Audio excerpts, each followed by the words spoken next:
क्या intermittent fasting आपके खराब जीन्स का असर कम कर सकती है? अगर वज़न जो बढ़ रहा है उसका जेनेटिक बेसिस है, तो क्या ये संभव है कि इंटरमिटेंट फास्टिंग से वो कम हो जाए? इंटरमिटेंट फास्टिंग डॉक्टर चैनल में आपका स्वागत है और आज मैं इस सवाल का जवाब दूंगा। अगर आपको वज़न, metabolic syndrome, insulin resistance, fatty liver, pre diabetes diabetes, pre hypertension hypertension, PCOS, PCOD, sleep apnoea या दिल की कोई तकलीफ या स्ट्रोक की तकलीफ हो, तो आप बिल्कुल सही जगह पर हैं। इंटरमिटेंट फास्टिंग से हम अपनी सेहत को अच्छा कर सकते हैं। हम कोई भी अगर जेनेटिक फैक्टर्स हैं जो हमारे अगेंस्ट काम कर रहे हैं, उसको हम रिवर्स कर सकते हैं। एनवायरमेंटल फैक्टर्स को रिवर्स कर सकते हैं और अपनी बॉडी को हमारे जीन्स और नेचर के साथ हम बैलेंस में ला सकते हैं। कई टाइम से ये एक डिबेट रहा है कि वज़न जो बढ़ता है उसका कितना एनवायरमेंटल और कितना जेनेटिक बेसिस है। क्लियरली दोनों बातें हैं, मगर ऐसी कुछ स्टडीज़ हुई हैं जो इसको एक्सप्लेन करती हैं, जिनको मैं अभी आपको एक्सप्लेन करूंगा।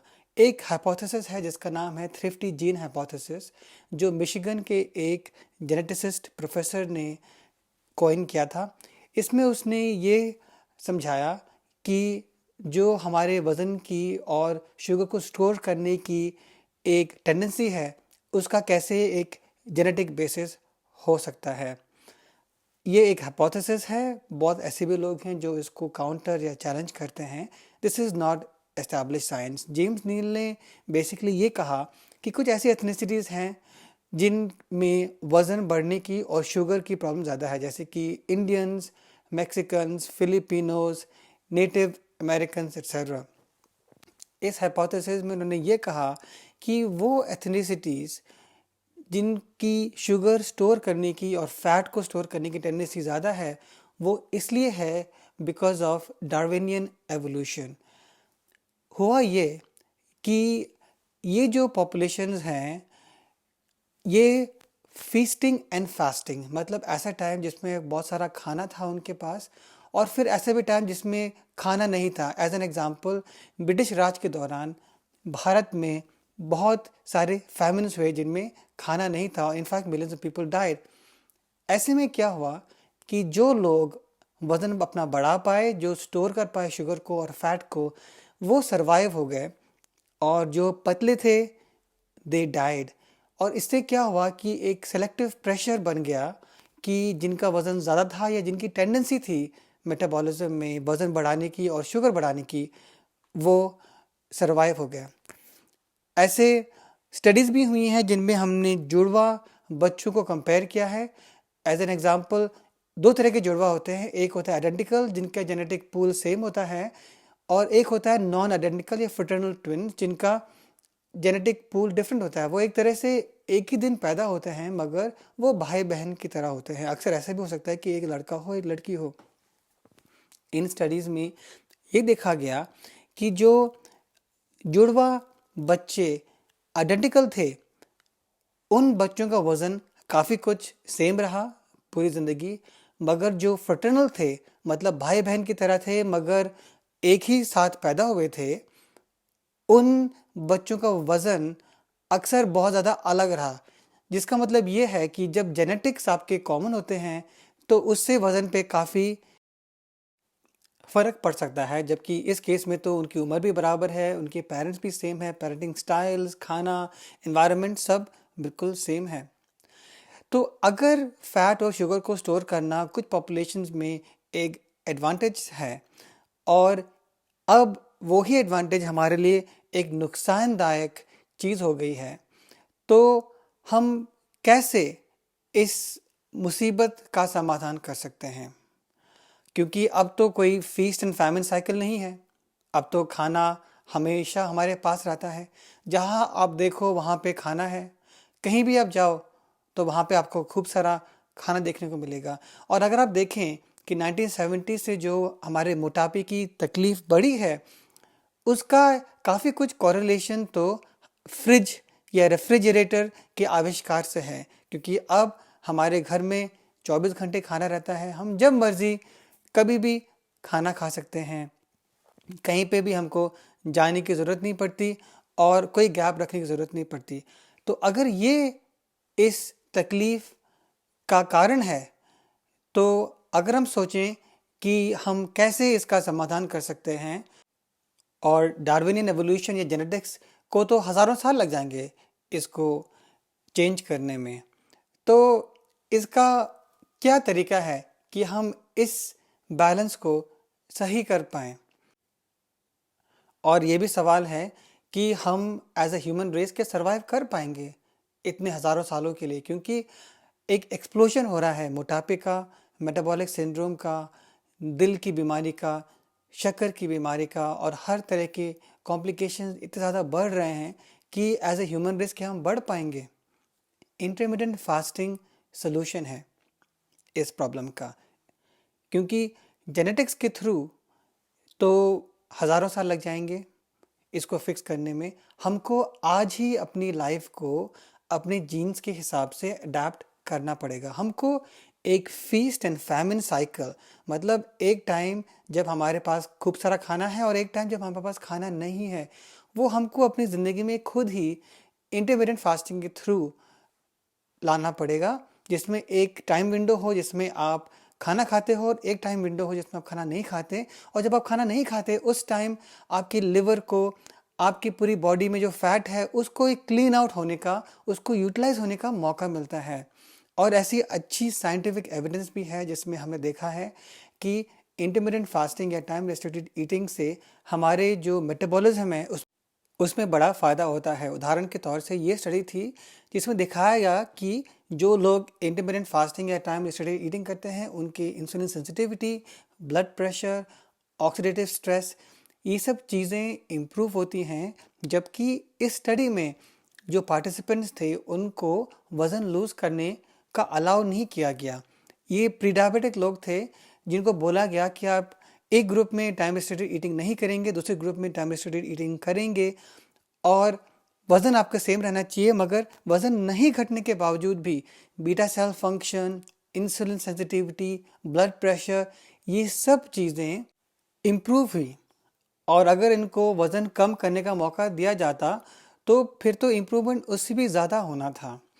अब कुछ लोग ऐसे बोलते हैं कि देखिए इंटरमिटेंट फास्टिंग कोई नॉर्मल चीज़ नहीं है, आप क्यों करते हो? मैं खुद इंटरमिटेंट फास्टिंग करता हूँ। कुछ लोग मुझे कहते हैं क्यों खुद को पनिश कर रहे हो, क्यों सज़ा दे रहे हो खुद को? और पहली बात तो मैं ये कहूँगा कि मैं बहुत अच्छा फील करता हूँ जब मैं फास्टिंग कर रहा होता हूँ। तो उस टाइम तो मैं जब खाना खाता हूँ उससे कई गुना बेहतर फील करता हूँ। माइंड बिल्कुल फ्रेश रहता है, एनर्जी बहुत अच्छी रहती है। खासकर एक बार आप फैट बर्निंग कीटोसिस स्टेट में आ जाओ तो आपकी एनर्जी लेवल्स तो अनलिमिटेड होते हैं। और मैं और भी वीडियोस करूंगा जिसमें मैं अपना खुद का इंटरमिटेंट फास्टिंग स्केड्यूल डिस्कस करूंगा। प्लीज़ आप इस चैनल को सब्सक्राइब करना ताकि आप उन वीडियोस को देख पाओ। तो मैं इन लोगों को ये जवाब देता हूँ कि इंटरमिटेंट फास्टिंग अननेचुरल नहीं है, मगर जो आप कर रहे हो कि आप हर टाइम खाना खाते रहते हो वो अननेचुरल है। अगर हम देखें 1970 से पहले जब ओबेसिटी की इतनी पैंडमिक नहीं थी तब लोग 2 या 3 बार ही खाना खाते थे।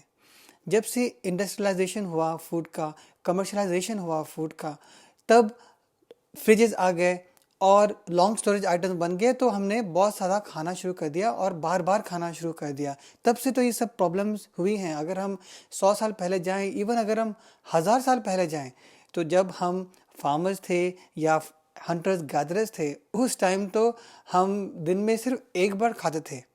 और ये कुछ काफ़ी कुछ तो जिसको ओमैड बोलते हैं, 1 meal a day intermittent fasting plan, जो थोड़ा ज़्यादा स्ट्रिक्ट प्लान होता है उसकी तरह था। तो मैं उनको ये बोलता हूँ कि देखो इंटरमिटेंट फास्टिंग कोई एबनॉर्मल चीज़ नहीं है।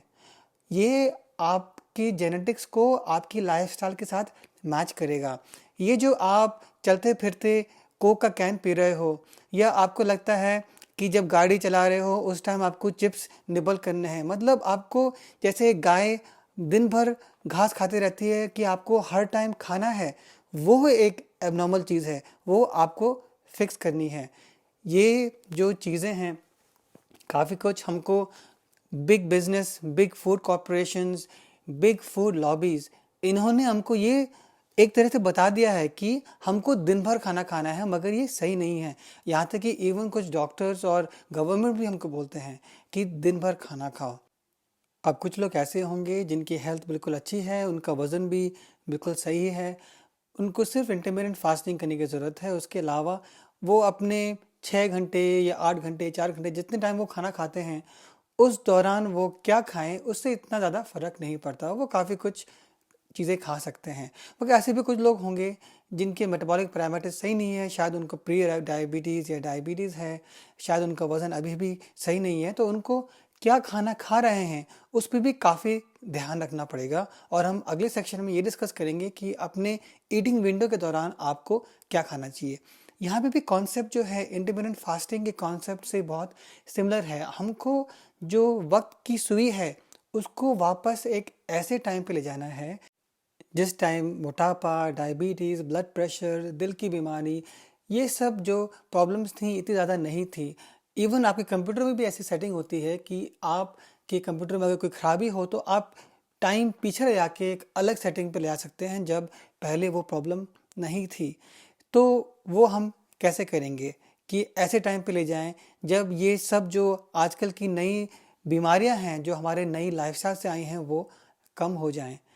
इसके लिए हमें ये करना होगा कि ये सोचें कि वो क्या बातें थी जो पहले लोग करते थे जो अब हम नहीं करते। इंडस्ट्रियल एंड एग्रीकल्चर रेवोल्यूशन से पहले हमको ये समझना होगा कि एग्रीकल्चर और इंडस्ट्रियल रेवोल्यूशन ने कैसे हमारे खाने को ख़राब किया। उसका देखो फ़ायदा ये था कि बहुत सारा खाना बन पाया, जो गरीब लोग थे उनको भी खाना मिल पाया और लोग भूख के मारे मरे नहीं। ये सब अच्छी बातें हैं, मगर ये सब चीज़ें आपके न्यूट्रिशन के लिए, आपके हेल्थ के लिए नहीं की गई, आपके कन्वीनियंस के लिए की गई, मगर आपके न्यूट्रिशन या हेल्थ के लिए नहीं। क्या ये संभव है कि एक खाना जो कई महीने पहले बना था, पहले वो किसी कंपनी के गोडाउन में पड़ा रहा कुछ महीने, उसके बाद दुनिया के किसी कोने से आपके घर के पास किसी दुकान में आया, फिर कुछ महीने वहाँ पड़ा रहा, फिर कुछ महीने आपके घर के कबर्ड में पड़ा रहा, फिर आप उसको खोल के देखते हो, अरे इसकी तो एक्सपायरी अभी 6 महीने की है। ये खाना क्या आपके लिए हेल्दी हो सकता है? ये खाना क्या एक नेचुरल ऑर्गेनिक होल फूड से ज़्यादा हेल्दी हो सकता है? बिल्कुल नहीं, वो असंभव है। एक तरह की डाइट है जिसका नाम है पैलियो डाइट। मैं फुली उसको एंडोर्स नहीं करता, बिकॉज वो कहते हैं कि हज़ारों साल पहले जाओ। मेरे हिसाब से अगर आप 50-100 साल भी जाएंगे उसमें भी आपको बहुत हेल्थ बेनिफिट्स मिलेंगे। पैलियो डाइट में वो ये कहते हैं कि आप नेचुरल होल फूड्स खाओ जिनकी रिफाइनमेंट या प्रोसेसिंग ना की गई हो। अगर हम सोचें कि refinement and processing of foods western diet में कैसा होता है, उसको आप दो हिस्सों में बांट सकते हो। एक चीज़ की क्या खाने से निकाला जाता है और दूसरा हिस्सा क्या उसमें वापस डाला जाता है। एज एन एग्जाम्पल, ये एक स्टडी है जिसमें दिखाया गया कि जो ब्राउन राइस का जो ब्रांड आउटर कोटिंग होता है उसमें क्या क्या प्रोटीन्स, वाइटामिन्स, कोफैक्टर्स, फाइटोकेमिकल्स होते हैं जो वाइट राइस में नहीं होते। मगर वो जो ब्राउन राइस है उसको वाइट राइस में चेंज किया जाता है ताकि उसकी शेल्फ लाइफ लंबी हो जाए। जो ब्राउन है उससे रॉटिंग और उसकी शेल्फ लाइफ कम हो जाती है। तो ब्राउन राइस या और भी कोई होल ग्रेन जैसे कि मिलेट्स खाने से जो आपको फ़ायदा होगा, वो फ़ायदा आपको वाइट राइस या पॉलिश्ड राइस खाने से नहीं होगा। और दूसरी चीज़ ये है कि फिर खाने में क्या जोड़ा जाता है जिससे वो ख़राब हो जाता है। ये अनेक प्रकार के कलरिंग्स होते हैं, फ्लेवर्स, प्रिजर्वेटिव्स, ताकि इनकी शेल्फ लाइफ लंबी हो जाए। एक एग्जांपल है हाई फ्रक्टोज कॉर्न सिरप। ये जो है फैटी लिवर, वज़न बढ़ना और पूरे मेटाबॉलिक सिंड्रोम का एक बहुत ही इंपॉर्टेंट सेंट्रल फूड आइटम है। ये फूड इंडस्ट्री को बहुत सस्ता पड़ता है और इसके कारण कोई भी आइटम हो जिसकी लॉन्ग स्टोरेज लाइफ होती है, खासकर कार्बोहाइड्रेट्स, मगर जैसे कि जो भी चीज़ें आपके कैन में या बॉक्सेस में, आपके फ्रीज़र में या आपकी पैंट्री में हैं, सैलड ड्रेसिंग्स, मायोनेज एक्सेट्रा, इन सब चीज़ों में ज़्यादातर हाई फ्रक्टोज कॉर्न सिरप रहता है। और देखिए ये एक स्टडी थी जिसमें दिखाया गया कि अगर आप ज़्यादा हाई फ्रक्टोज कॉर्न सिरप लेंगे तो कैसे डायबिटीज़ का प्रेवलेंस बढ़ जाता है। ये एक स्टडी है जिसमें एक पैलियो टाइप डाइट से दिखाया गया कि मेटाबॉलिक सिंड्रोम के बहुत सारे कैरेक्टरिस्टिक्स कैसे जस्ट विद इन 2 वीक्स ये इम्प्रूव किए गए। जब लोगों ने इस तरह की एक डाइट फॉलो करी तो बहुत सारे पैरामीटर्स थे जो इम्प्रूव हो गए जस्ट विद इन 2 वीक्स। ये एक अलग स्टडी है जिसमें मेडिटेरेनियन डाइट में दिखाया गया कि कैसे फ़ायदे होते हैं। इसमें ज़्यादातर olives, fish, salads, fresh vegetables, ऐसे नेचुरल होल फूड्स होते हैं। और इसमें भी दिखाया गया कि कार्डियोवास्कुलर रिस्क पैरामीटर सब इम्प्रूव हुए और जो फ़ायदा था वो इवन डाइट खाने के 4 साल बाद तक देखा गया। तो अब हमने देखा है कि दो चीज़ें ऐसी हैं जो हमको इम्प्रूव करनी है, जो हमारे पूर्वज, हमारे एंसेस्टर्स करते थे और अब हम नहीं कर रहे। एक तो वो कम खाते थे और कम स्पेस में खाते थे। तो इससे ये फ़ायदा था कि जो वो खाना खाते थे फिर बॉडी को उसको मेटाबोलाइज करने का, उसको बर्न करने का और थोड़े लिवर और फैट को बर्न करने का भी मौका मिलता था। मगर एक तीसरी चीज़ भी है जो हमको करनी है और वो है मोर एक्सरसाइज। हमारे जो पूर्वज थे उन्होंने हमसे कहीं ज़्यादा गुना एक्सरसाइज करी। अगर हम कुछ 100 years पहले जाएं, जब हम फार्मर्स थे, जब हम हंटर्स थे, उस दौरान हम पूरे दिन एक्टिव थे। अगर हम कुछ thousands of years पहले जाएं तो एज केवमैन हम तो उतने एक्टिव थे जितना एक्टिव जंगल का कोई जानवर होता है। तो हमको क्या करना है कि हमको अपने पूर्वजों की तरह एक्टिव होना है, एक्सरसाइज बढ़ानी है। ये एक त्रिशूल है जिससे हमको अटैक करना है हमारी बीमारियों को। हमको इंटरमिटेंट फास्टिंग करनी है, हमको होल नेचुरल फूड्स खाने हैं और हमको अपनी एक्सरसाइज भी बढ़ानी है। ये एक स्टडी है जिसमें दिखाया गया कि कैसे जब हम एक्सरसाइज करते हैं तो हमारी इंसुलिन सेंसिटिविटी बेहतर होती है। जो हमारी बॉडी का खुद का इंसुलिन है जिसको हम यूटिलाइज नहीं कर पाते मोटापे के कारण, वो कम हो जाता है जब हम एक्सरसाइज कर पाते हैं और उससे हम अपने खुद के इंसुलिन को यूज़ कर सकते हैं। इंसुलिन रेजिस्टेंस जो है, मेटाबॉलिक सिंड्रोम मतलब fatty liver, sleep apnoea, obesity, heart disease, इन सब चीज़ों का एक सेंट्रल थीम है। ये वो एक सेंट्रल चीज़ है जिससे ये सब प्रॉब्लम जो हैं शुरू होती हैं। इस स्टडी में दिखाया गया कि जो फ़ायदा होता है एक्सरसाइज से वो हमारे पैंक्रियास के बीटा सेल्स पे भी हुआ। तो क्या ये संभव है कि ये जो एक डेथ स्पाइरल है, जैसे हम एज ए ह्यूमन रेस जिस तरफ बढ़ रहे हैं, इसको हम रोक पाएंगे? हमने बड़े बड़े सिविलाइजेशंस जो हैं, रोमन सिविलाइजेशन एट्सेट्रा, देखा है कि एक ऑप्टिमम लेवल पे सिविलाइजेशन पहुंचता है, उसके बाद एक डिक्लाइन शुरू हो जाता है। क्या ये हमारे ह्यूमन रेस का डिक्लाइन है? क्या ये हमारे अंत की शुरुआत है? मैं मानता हूँ कि अगर हम इस त्रिशूल का इस्तेमाल करें, intermittent fasting, whole natural organic foods को खाना, जो आपकी दादी पहचान सकती है उस खाने को जिसमें बहुत सारे लंबे लेबल्स नहीं हैं, उस खाने को, और एक्सरसाइज बढ़ाएं, तो हम इस चीज़ को हम कम कर सकते हैं। इंटरमिटेंट फास्टिंग से आपके जेनेटिक्स का असर कम होगा। एक होल फूड डाइट से आपके एडवर्स एनवायरनमेंट का असर कम होगा।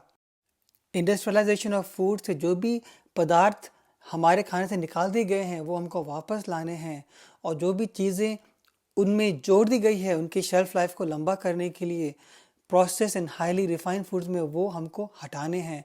और एक्सरसाइज के साथ ये एक त्रिशूल मंत्र है जिससे जो मेटाबॉलिक इलनेस का एपिडेमिक, एक एक्सप्लोजन जो पूरी दुनिया में हो रहा है, उसको हम रोक सकते हैं। मगर हमको लार्ज फूड कॉरपोरेशन की लॉबीज़ जो हमको एक गलत मैसेज देते हैं उसको हमें चैलेंज करना है। हमको एक ग्रास रूट्स रेवोल्यूशन लाना पड़ेगा जो चैलेंज करे उन लोगों को जो ये बोलते हैं कि जस्ट बिकॉज किसी प्रोसेस्ड या अल्ट्रा रिफाइंड फूड में कुछ वाइटामिन जोड़े गए हैं वो समहाउ ऑर्गेनिक होल फूड से बेहतर हो गया।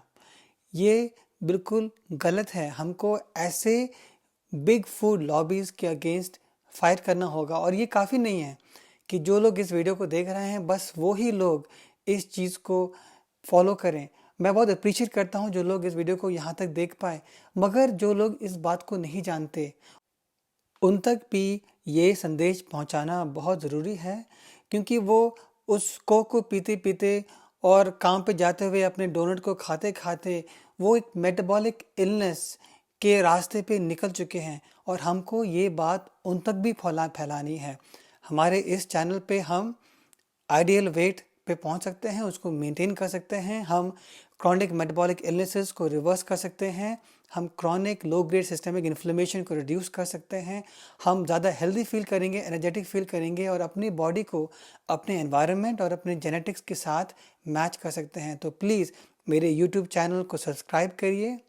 मैं रेगुलर वीडियोस और लाइव स्ट्रीम्स करूंगा, इंग्लिश और हिंदी में अलग अलग लाइव स्ट्रीम्स करूंगा।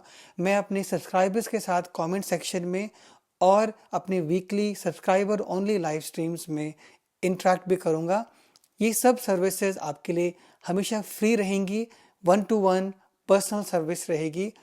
मैं बस आपसे ये रिक्वेस्ट करता हूँ कि आप सब्सक्राइब करें, अपने नोटिफिकेशंस को ऑन कर दें और इस वीडियो को लाइक करना और शेयर करना ना भूलें। धन्यवाद।